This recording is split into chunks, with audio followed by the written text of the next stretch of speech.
Beginilah suasana kantor UPTB Samsat Kota Prabu Muli beberapa hari yang lalu. Puluhan wajib pajak sukarela mendonorkan darahnya untuk diberikan ke Palang Merah Indonesia Kota Prabu Muli.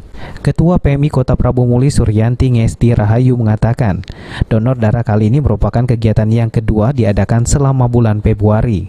Menurutnya, selama masa pandemi COVID-19, PMI masih kekurangan stok darah. Istri dari Wali Kota Prabu Muli Ridho Yahya ini juga mengungkapkan dalam sebulan kebutuhan darah untuk seluruh rumah sakit paling sedikit 200 kantong. Kita sebenarnya butuh hampir 1 bulan tuh 200 kantong.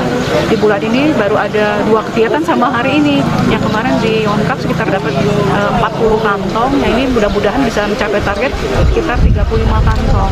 Tidak kita bisa memenuhi separuh dari yang target yang kita targetkan sekitar 200 kantong.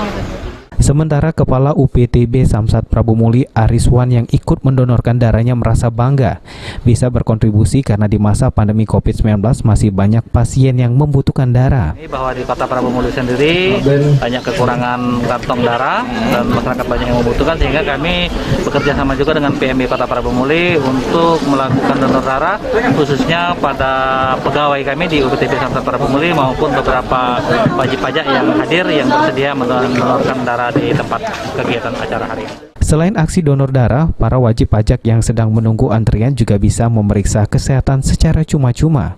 Dari informasi yang didapat, sekitar 30 kantong darah berhasil dikumpulkan PMI. Beni Firdaus, PAL TV.